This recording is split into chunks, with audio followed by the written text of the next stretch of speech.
হওয়াটা একদমই অনুচিত হয়েছে। এরকম একটি গুরুত্বপূর্ণ পদে বসে উনি এই ধরনের কথা বলতে পারেন না, তাই আমরা চাই উনি অবিলম্বে এই বক্তব্য প্রত্যাহার করবেন।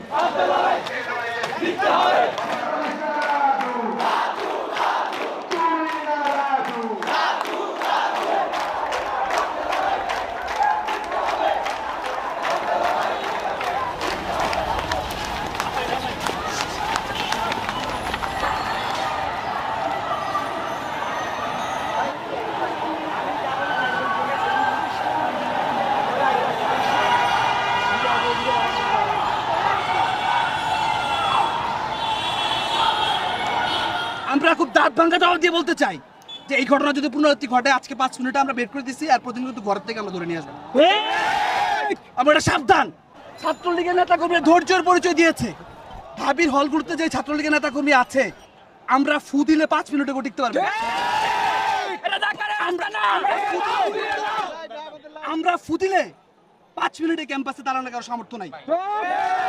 আমরা ধৈর্য ধরেছি, আমরা কোনো ধরনের সংঘর্ষ যাইনি, আমরা যেতে চাই না।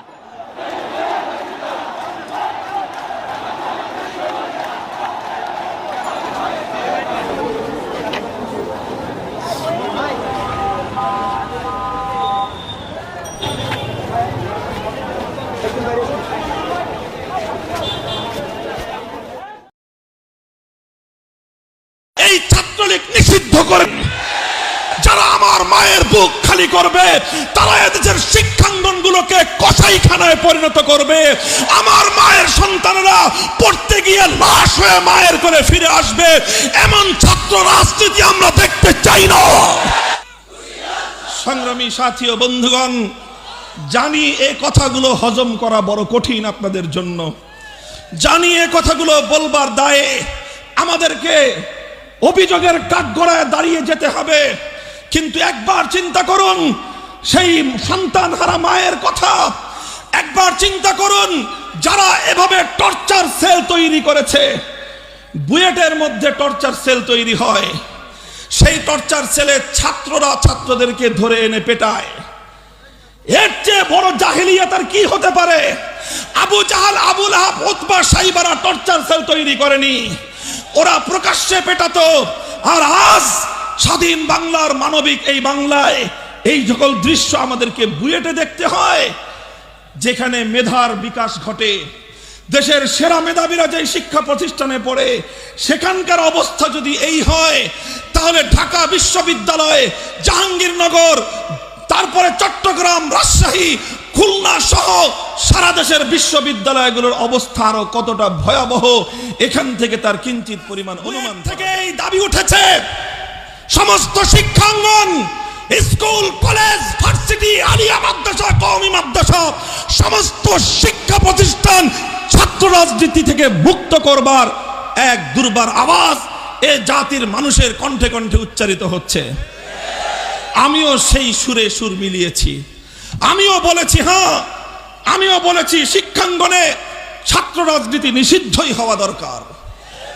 আজ তোমরা যে কথা মর্ম উপলব্ধি করছো, আজ থেকে 100 বছর পূর্বে আমাদের পূর্বসূরি হাকিমুল উম্মত হযরত শাহ আশরাফ আলী থানভী রাহমাতুল্লাহি আলাইহি বলে গিয়েছিলেন, কোন শিক্ষাঙ্গনে ছাত্রদের রাজনীতি চলতে পারে না। আমিও সে কথার সঙ্গে সুরে সুর মিলাই। শিক্ষাঙ্গনের ভিতরে ছাত্রদের কোনো রাজনৈতিক কর্মকাণ্ড চলতে পারে না। অনেকে প্রশ্ন করবেন যে হুজুর, আপনি খেলাফত ছাত্র মজলিস গঠন করলেন, আবার আপনি লম্বা লম্বা বক্তব্য দিচ্ছেন শিক্ষাঙ্গনে ছাত্র রাজনীতি চলতে পারে না। আমি বলছি, হ্যাঁ, আমি বুঝে শুনেই বলছি, সচেতনভাবেই বলছি, কোনো অজ্ঞতাসারে স্ববিরোধী কথা আমি বলছি না। আমার কথা বুঝবার চেষ্টা করুন। আমি বারবার বলছি, শিক্ষাঙ্গনগুলোকে ছাত্রদের রাজনীতি থেকে মুক্ত রাখতে হবে। শিক্ষাঙ্গনগুলোকে ছাত্রদের দলীয় রাজনীতি থেকে মুক্ত রাখতে হবে। ঢাকা বিশ্ববিদ্যালয় সহ সমস্ত বিশ্ববিদ্যালয়, আওয়ামী লীগ, বিএনপি সহ জাতীয় পার্টি, জামাতে ইসলাম সহ যাদের ছাত্র সংগঠন, তারা বিশ্ববিদ্যালয়ের অভ্যন্তরে ছাত্র রাজনীতির নামে আমার বিশ্ববিদ্যালয়গুলোকে অস্ত্রের ঝনঝনানিতে পরিণত করেছে। আমরা দাবি তুলতে চাই, সমস্ত রাজনীতির আখড়া বিশ্ববিদ্যালয় থেকে উপড়ে ফেলো। আমাদের খেলাফত ছাত্র মজলিস কি হবে? আমি আবার বলি, প্রতিষ্ঠার প্রথম দিন থেকে আমরা বলছি, খেলাফত ছাত্র মজলিস রাজনীতি চর্চার কোনো জায়গা নয়। খেলাফত ছাত্র মজলিস হলো একটি বৃহৎ পরিসরের